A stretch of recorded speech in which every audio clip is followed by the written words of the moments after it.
All right, welcome to the Establishment Committee meeting. We last week had a very intense session focused on cooperatives, and we started to get into not-for-profits, charities, and whether they can be a mutual, particularly around tax purposes. So I think we can continue the not-for-profits discussion. And the other items I had in mind to go through today was a whip through of the other structuring approaches that we talk through when a person or a team approach us as lawyers to say, I want to do a DAO. How do I do it in the most legally compliant way? And we do go through the partnership or whether there's a deemed partnership already in existence for general law and tax purposes, this service entity / development company structure where it's mostly for software, and the team raises capital, builds the software and deploys it from that company and can continue as to provide services to the DAO.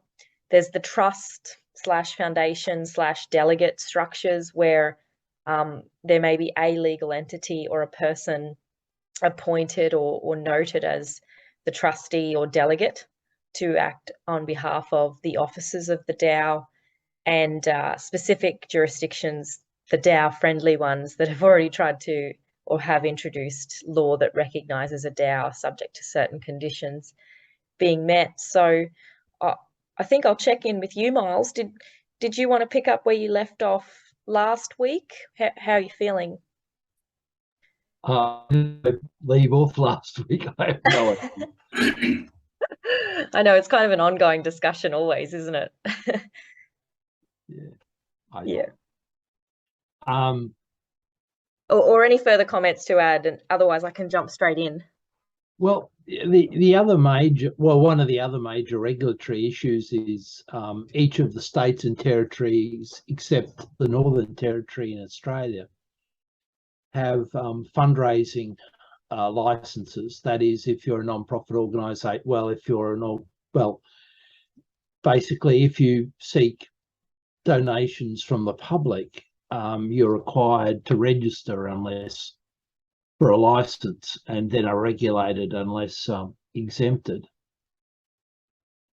So it's sort of like securities regulation for non-profits and charities. Each state and territory has differing legislation. Some states are particularly archaic, Queensland and anachronistic, Queensland and Western Australia. So Queensland and Western Australia legislation was based on the 1903 Metropolitan Streets Act London, which was the police act to regulate fundraising in the streets of London. So there was a regulation which said that collections conducted by a collection box or a bag on the end of a long pole were prohibited. I often wondered about this until I discovered what it was about. 1903, it was common practice for people in the streets to use a bag or a box on the end of a long pole to collect money off the passing stagecoaches where people were on the top. They'd extend their pole and people would put money into it, or they'd tap the upper stories of terrace houses for people to make a donation. So the legislators had blindly copied this.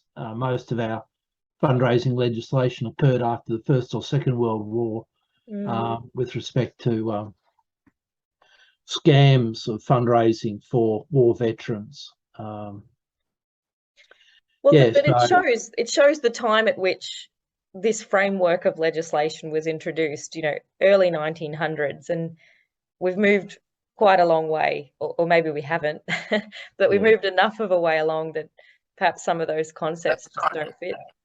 Yeah. So at the moment, they're trying to harmonise the fundraising regulation for charities and non-profits, but it's a pretty Well, and is that just an Australian exercise? No, the Americans have very quite prescriptive fundraising regulation. It's a state-based, but it varies from state to state. The United Kingdom tried to adopt fundraising legislation, but it all collapsed a couple of years ago. And they regulate through the Charities Commission local councils for nuisance, door-to-door, face-to-face charity muggings. And they have a code which fundraisers belong to, and they pay for the privilege of belonging to it, and the code enforces. So we have a peak fundraising professional organisation in Australia called Fundraising Institute of Australia, which has a code which seeks to regulate individual fundraisers within organisation and organisations. Its coverage is pretty good, but it's not as good as it could be. The other major fundraising professional body is the Australian ACFID, Australian Foundation for International Development, and it has a code for, amongst other things, for fundraising for overseas aid organisations as well. But anyway, I can see that if you want to set up as a non-profit organisation, an incorporated association, you will have to grapple with the fundraising legislation at some time. And so it means that you would have to register in each state and territory in Australia, except the Northern Territory, and seek a fundraising license from each. Now, some blockchain charities that are in existence have in fact gone there, and they've also gone to charitable gaming, because sometimes they've run blockchain raffles online for charitable purposes, so they've had to do online gaming. And I think they ended up getting licenses, but they had to geo-block to only be in Australia, because it's the bane of gaming regulators of international gaming coming to Australia unregulated. Well, and just on that, so the distinction I'll draw is, at the moment we're collecting funds by way of the membership fee. So it's only from the public insofar as they want to pay for their membership, which brings into bear that mutual concept of any receipts. Well, it's not a gift, is it? It's not a donation, no. It's a transaction which probably falls without the fundraising, although not all the time. But at the moment, this could change. It's for the membership, the membership dollars pay for the members' use and enjoyment in the organisation. So it would be wrong to tax an organisation on the mutuality principle on things that are still for use by that particular member. We're not seeking yet further contributions from the public, but and Nathan, I want to bring you into this if you're familiar with Gitcoin. The latest round of Gitcoin grants has been opened. Now, this is a fundraising on a global scale, but leveraging the Gitcoin infrastructure. And Nathan, I see you nodding. Do you want to give a quick overview of what that is? Yeah, sure. So Gitcoin's really, really interesting. It's pretty much pioneering funding of public goods, mainly public goods on Ethereum through quadratic funding, which is arguably efficient and arguably pretty flawed and broken. But they're also doing other, they're creating cyber-proof passports, I guess, digital passports, which is really good. So every person has one vote.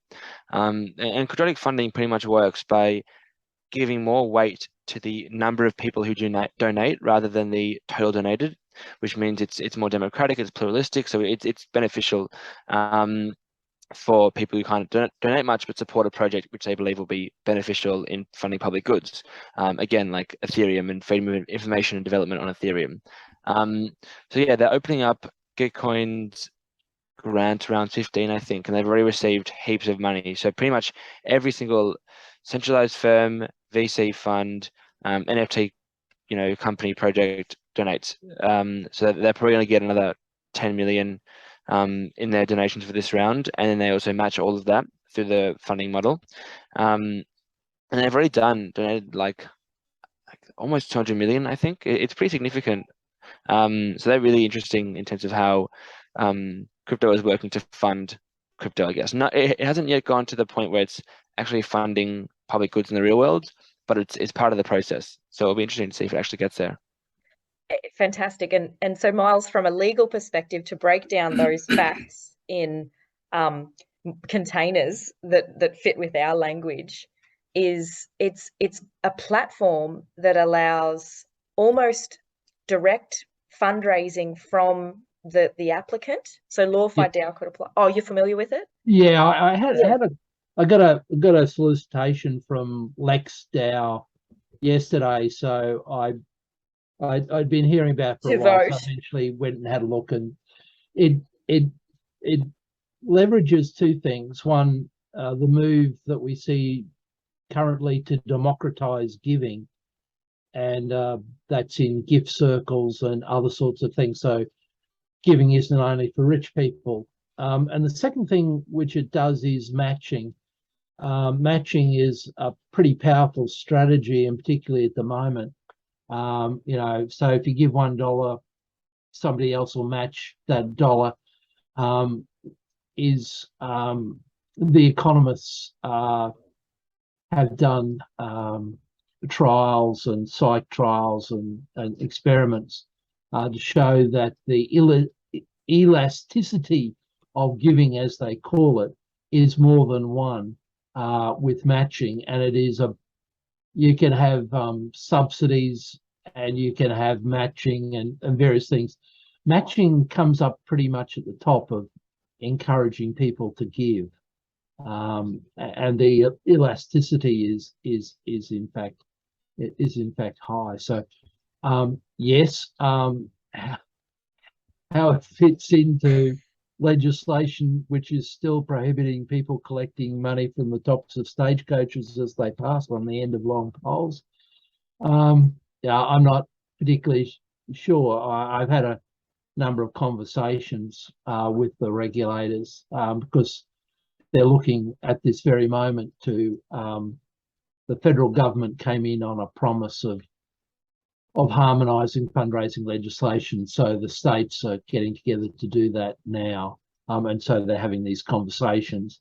And when I mentioned the cyber world to them, they all turn up their eyes because they've already been bitten by internet gaming and have found no good reasons. And it also is in the constitutional power of the Commonwealth to come in using those powers to regulate this sphere. And the states are particularly interested in regulating fundraising. Well, they say because they want, when they get a rocket from the minister, they want to be able to say that they've done something and can close down a charity. But it's particularly terribly regulated and outdated legislation. I think Tasmania has 0.005 of a full-time equivalent person on the Tasmanian fundraising register regulating it. New South Wales has the most at about 11 to 12 people. So it's never really done well. They want to spend money in doing it, but they don't want to give it over to the Commonwealth for the Commonwealth to do it properly. So this is the point Andrew was making too last week with the cooperative oversight and regulation. Well, they got a whole lot further than anybody has in the non-profit sector. Because they were small, they were insistent, dedicated, and I think that the ear of some people and went forward. The non-profit sector often shoots itself in the foot, so it's hard to get everybody to land on a common lobbying tactic or point of view. So, you know, and I could go on for ages, but yeah, so fundraising from the public, you eventually may want to do that. So, so I was thinking about putting in a Gitcoin grant, and the question to me was, would we be in breach of any of the state and territory laws to register for a license to go about fundraising? Because in one sense, it's like applying for a grant. If you say Gitcoin is a sort of like a public ancillary fund or a private ancillary fund, that's the entity, and it then makes a grant or a gift to LawFi DAO. But the direct access, that the initial form of voting is Nathan does $1, you know, Leah does another $1. As I understand Gitcoin, you still get your votes. It's just how much your vote and your dollar's worth, but the uplift depends on whether you're the winner, so to speak, in the most amount of votes. So that was my question. So Would we need to from register? whether you'd have to comply with the fundraising legislation, Queensland includes applying for a grant as soliciting funds, but other states don't, from memory. But it's such arcane legislation, I can't keep it all in my head. Some do, some don't. I know that. But so when can we expect you've got to make the invitation to the public mostly. So one-off, and you've got to be doing it on a recurring basis. So it's a bit of a carrying on business test, but it's not in those terms. So you're probably not infringing at the moment, but who knows? Well, and so Andrew, if we were a distributive, I'm going to get it wrong, distributed cooperative, could we sort of issue those corporate collective units in return for any grant funding like this Gitcoin funding? How would you see that working?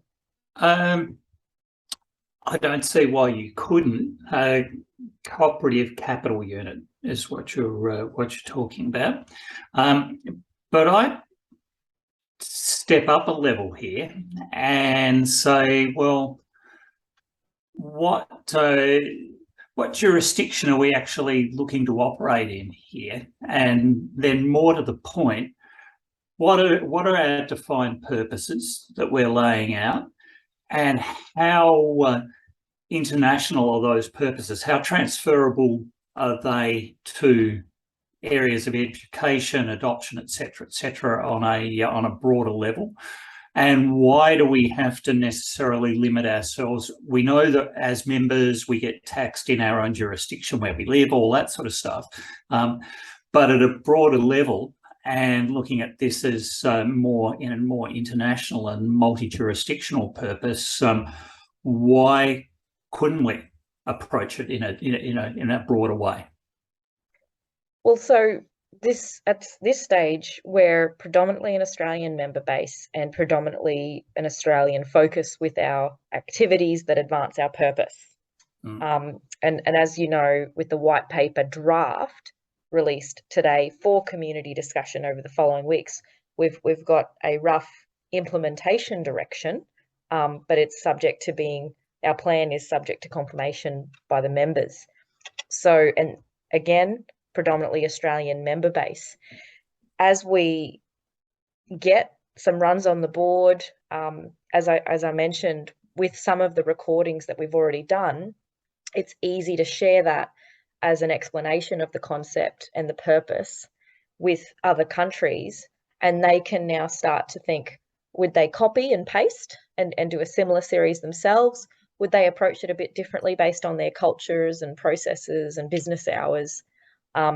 So that global growth and overseas presence, I expect, will be a slow ticker, and part of the reason we're not going down the registration as an Australian charity with the ACNC yet, with overseas activities, even though they're just some, is that it's still too high of a regulatory burden for a startup DAO to comply with all the ACNC governance principles, not just for a domestic charity, but the ones for charities with overseas operations are, again, a significant exercise to go through. Myles, does that spark any thoughts from you? I mean, do you aware of startup charities that go straight into full compliance with the ACNC overseas activities governance principles? They're helpful, but are they practical? Yes, they do. They do because they have to. Most of them. Yeah, some do. We have in the non-profit sector, we have a idea or concept of auspicing. In America, it's called fiscal sponsorship, and in England, it's called something else. But basically, if you find a parent organisation that's already there, and you use their credentialing to start off, and you do it under their auspice, and then you may have an auspice agreement, which will be for a period of years, and then you gain the experience, yada yada, attract money, get grants using their DGR status, yada yada, and then you move out on your own and get the other accreditations from ACNC and whatever the equivalent body is, and do that. So that's usually for successful overseas aid organisations. Yeah, good to know. Vic, I see that you've joined. If you're in a position to speak, please do so. I know you're chomping at the bit to contribute to all aspects of the LawFi DAO conversation. Good morning. Yes, chomping at the bit.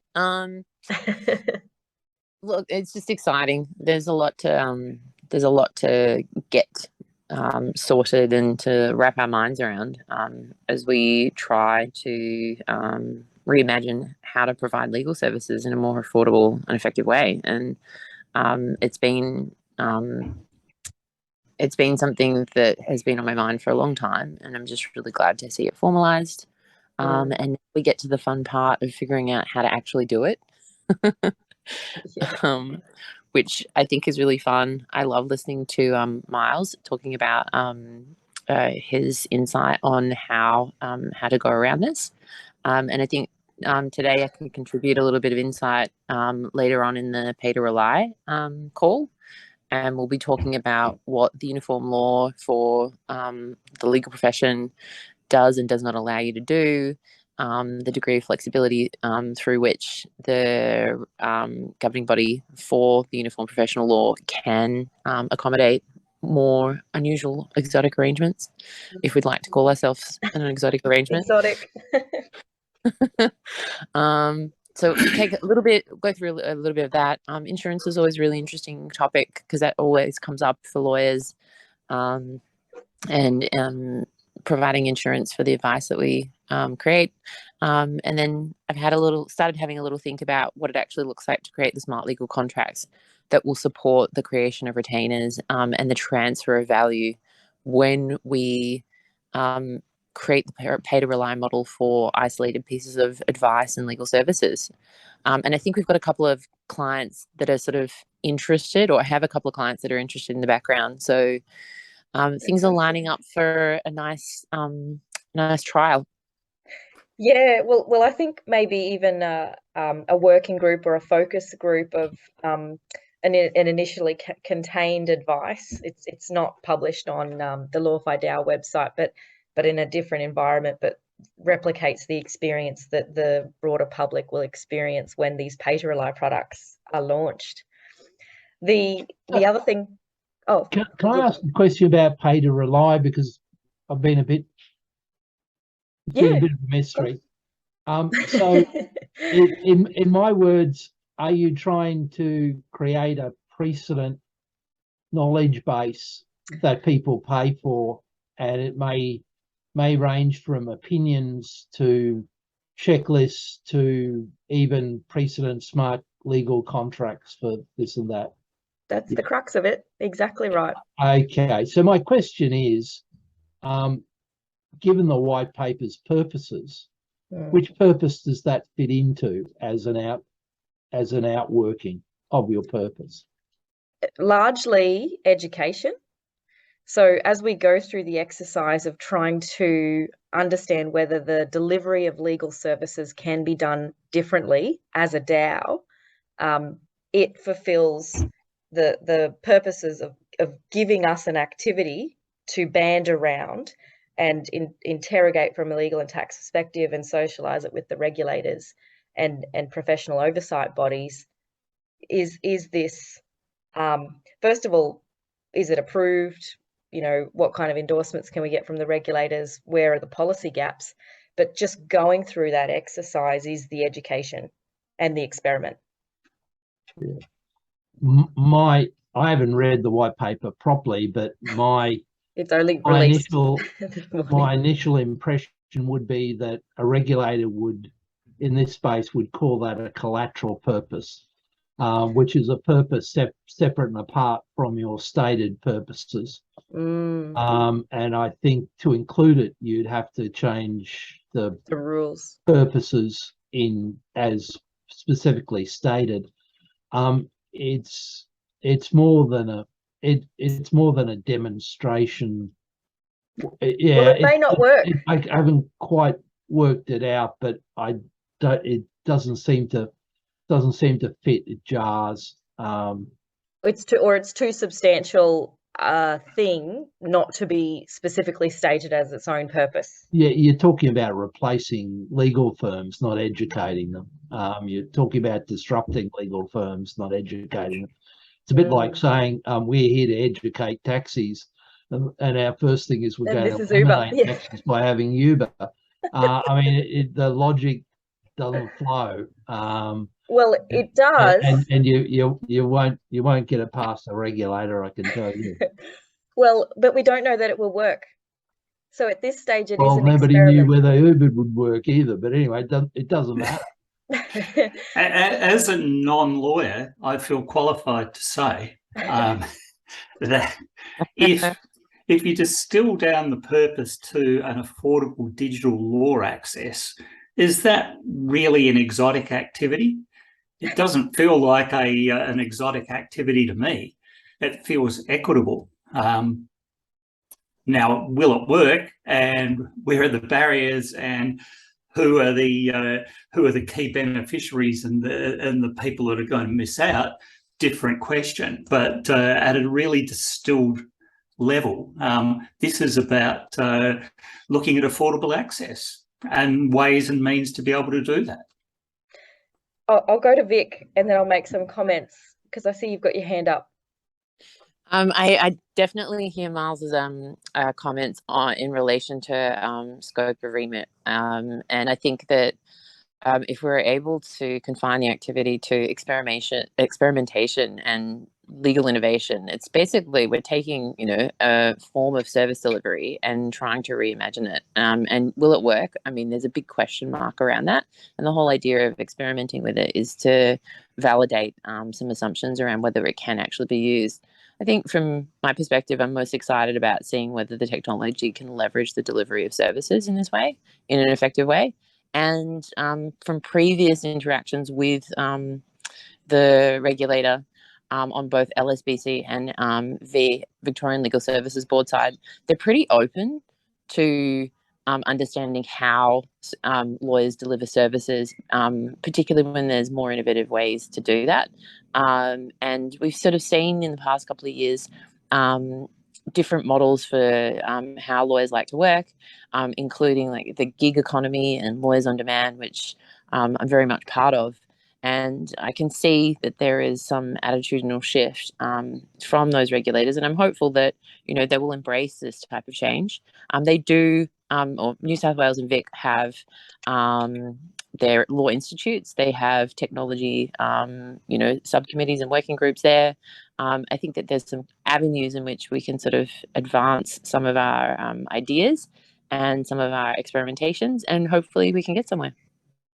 Well, and what you're describing, Vic, is actually what a lot of those protocol or software DAOs do, usually through a a private PTY Ltd service company or development company. So they don't actually incubate the experiment or develop the software in this DAO first community environment. They do it, and then they launch it, and it's this public good, and it's available for everybody at that point in time.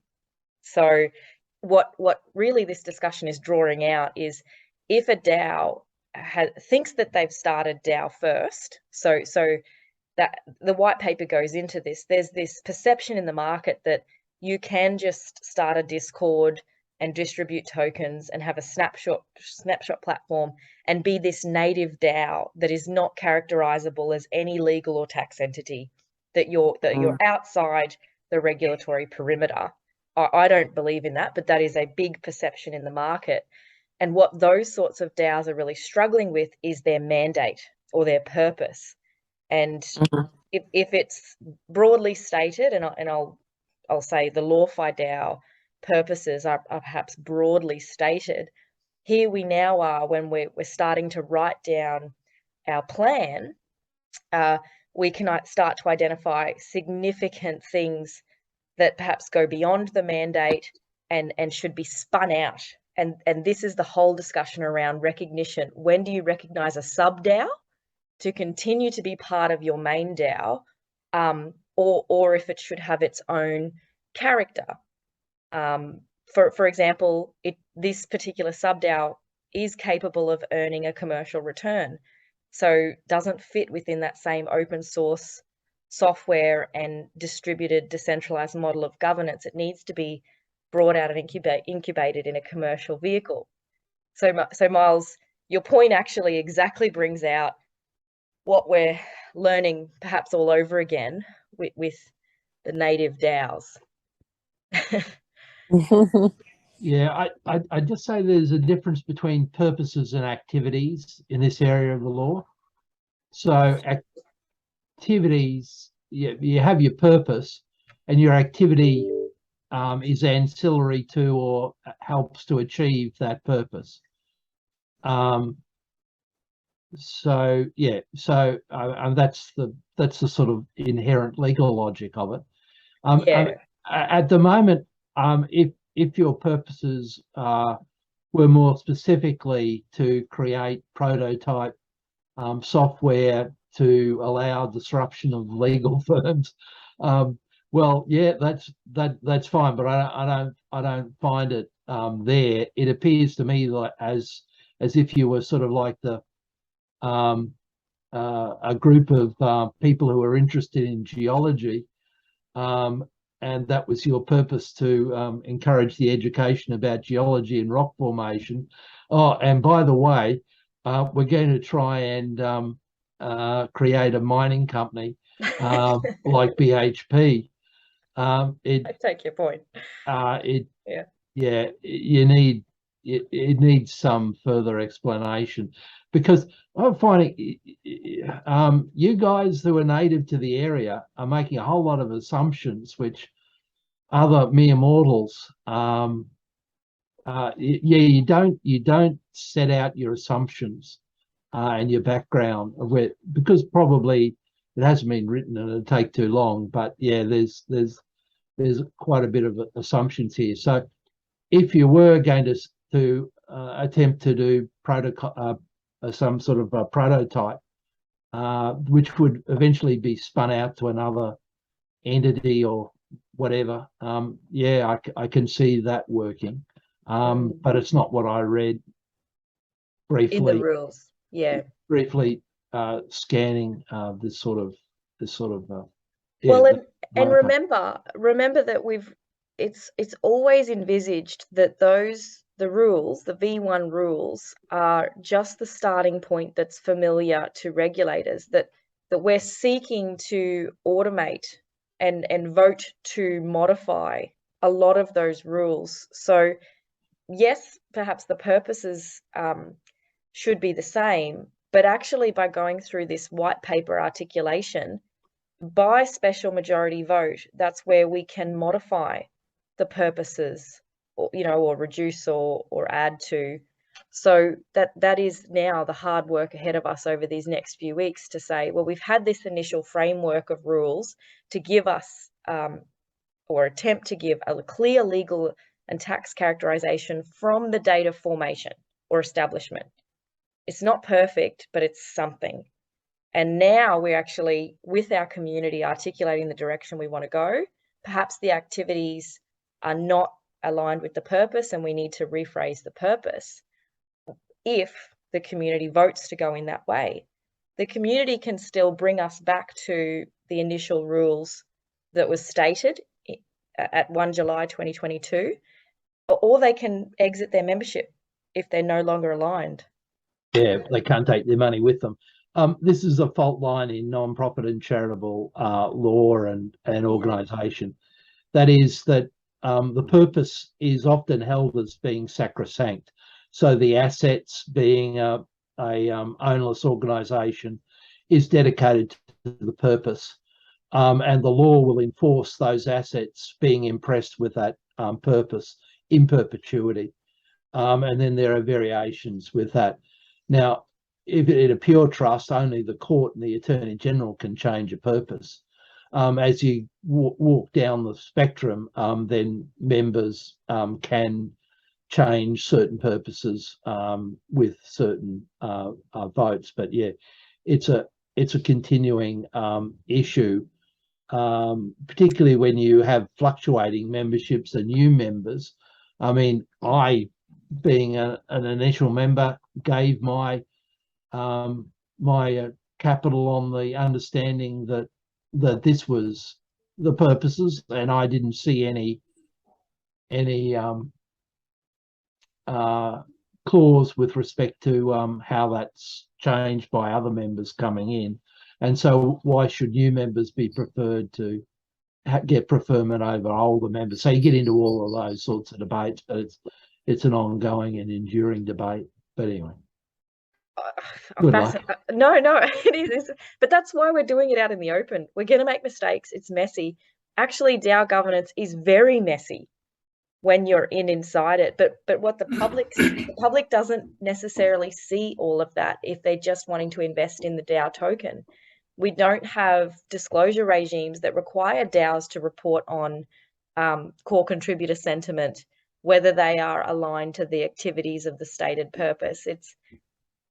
We don't have clear information or reporting back to really be seeing what's going on in these DAOs. So this one will be messy also.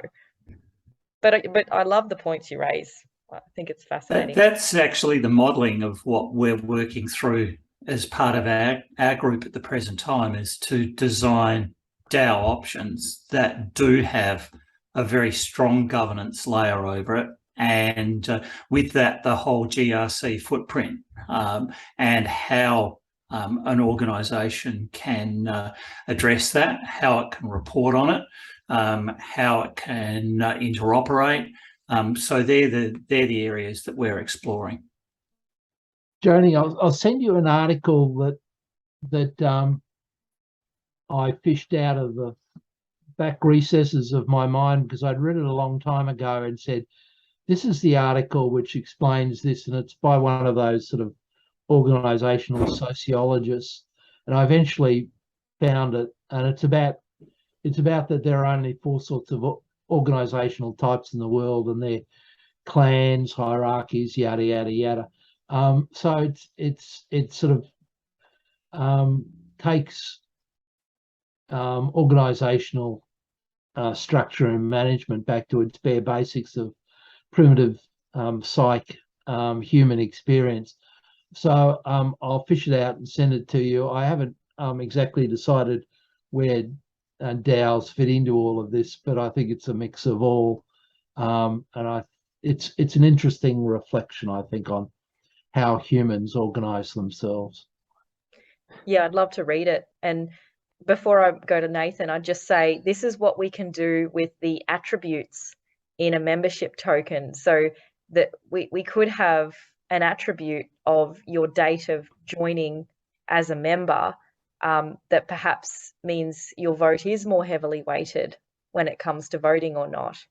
or it's referable to specific purposes. And that's all of the data work that we need to do in how we have our membership data registry and where we pull you up and how we weight the various votes. Nathan. So political parties with their branch stacking, and particularly religious organisation with their congregation stacking, would love that attribute in there, because they're just the courts are just littered with branch stacking cases. I think there've been about 12 just before the federal elections. There are 12 or 13 Supreme Court cases on branch stacking in Liberal Labor parties. Oh no! Who was that funny religious guy in New South Wales? There's so many. Yeah, I can't remember. In the upper house, he was conservative in the upper house, but they had anyway. I take great your attribute. Nathan. This is not that relevant to what you were just speaking about with like weighting people's votes based on time of entry, knowledge, whatever that is.